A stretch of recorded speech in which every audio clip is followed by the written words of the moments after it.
નમસ્કાર. આજે આપણે માત્ર કોઈ ઐતિહાસિક પાત્રની વાત નહીં કરીએ. ના, આપણે વાત કરીશું એક વિચારની, એક એવી ક્રાંતિની જેનું બીજું નામ છે સાવિત્રીબાઈ ફૂલે. આ સવાલ છે ને, એ જ આપણને એમની આખી અસાધારણ કહાણીના મૂળ સુધી લઈ જશે. વિચાર તો કરો, એક એવી સફર જેણે આખા ભારતીય સમાજની દિશા જ બદલી નાખી. તો ચાલો આપણે એ સમયમાં પાછા ફરીએ જ્યાં આ ક્રાંતિના પહેલા બીજ રોપાયા હતા. આપણે એ સમજવાની કોશિશ કરીએ કે એક સાવ સામાન્ય દેખાતી છોકરી આખા યુગને બદલનારી શક્તિ કઈ રીતે બની.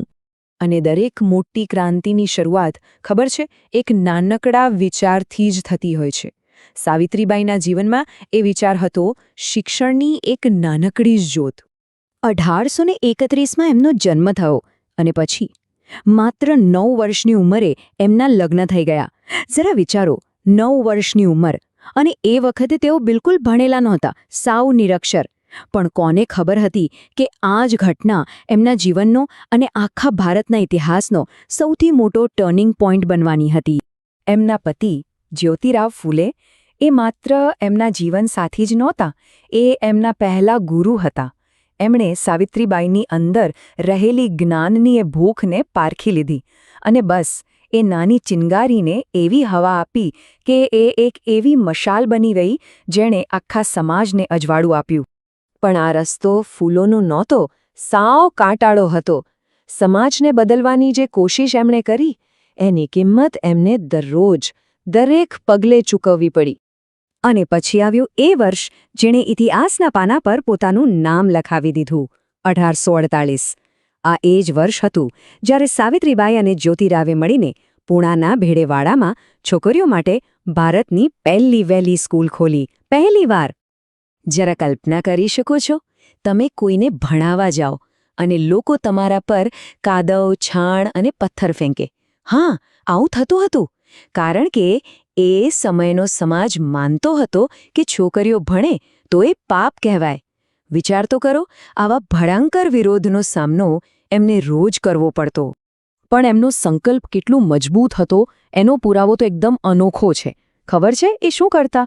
એ રોજ પોતાની સાથે એક બીજી સાડી લઈને ચાલતા. કેમ?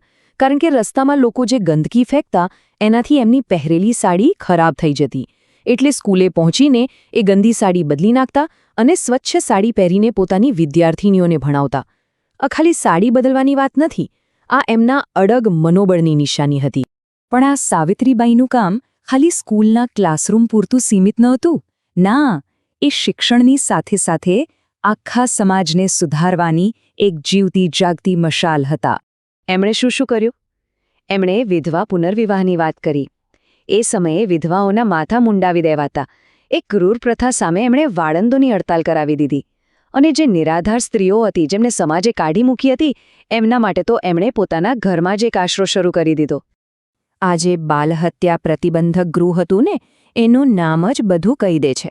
એ ખરેખર એ સમયની જે જૂની વિચારસરણી હતી એના પર સીધો હુમલો હતો.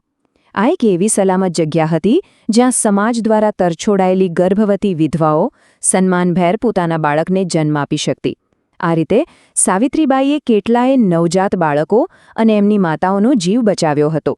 અને જુઓ, તેઓ ખાલી વાતો નહોતા કરતા, એ જે માનતા હતા એને પોતાના જીવનમાં જીવી બતાવતા. એનું સૌથી મોટું ઉદાહરણ, એમણે એક બ્રાહ્મણ વિધવાના દીકરા યશવંતરાવને દત્તક લીધો અને પોતાનો વારસદાર બનાવ્યો. એક જ પગલાંથી એમણે જાતિવાદ અને પિતૃસત્તા બંનેના મૂળ પર ઘા કર્યો. એમનું આખું જીવન તો સેવામય હતું જ, પણ એમનું મૃત્યુ એ પણ સેવાનો જ એક અંતિમ અને સૌથી મોટું ઉદાહરણ બની ગયું. વાત છે 1897ની.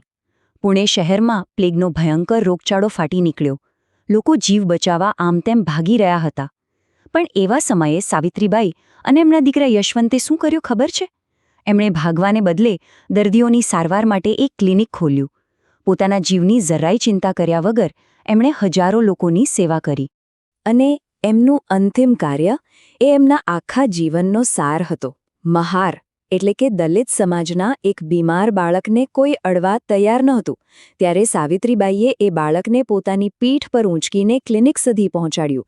અને આ જ સેવા કરતાં કરતાં એમને પોતાને ચેપ લાગી ગયો. માનવતા માટે આનાથી મોટું બલિદાન બીજું શું હોઈ શકે? સાવિત્રીબાઈનું શરીર ભલે આજે આપણી વચ્ચે નથી, પણ એમનો વારસો, એમના વિચારો, એ તો આજે પણ આટલા વર્ષો પછી પણ એકદમ જીવંત છે. આ જે શબ્દો છે ને, એ ખાલી કોટ નથી. આ તો એમના આખા જીવનનો સાર છે. સાવિત્રીબાઈએ આપણને શીખવ્યું કે ભણતર એટલે ખાલી ચોપડીઓનું જ જ્ઞાન નહીં. ભણતર તો અન્યાય સામે લડવા માટેનું સૌથી શક્તિશાળી હથિયાર છે. અને બસ આ એક સવાલ સાથે આપણે આ ચર્ચાને અહીં પૂરી કરીએ છીએ. જરા વિચારજો, જે લડાઈ સાવિત્રીબાઈએ 150 વર્ષ પહેલાં શરૂ કરી હતી, શું એ આજે ખરેખર પૂરી થઈ ગઈ છે? એમનો વારસો આજે આપણા માટે કેટલો જરૂરી છે? આનો જવાબ મારે કે તમારે નહીં, આપણે સૌએ સાથે મળીને શોધવાનો છે.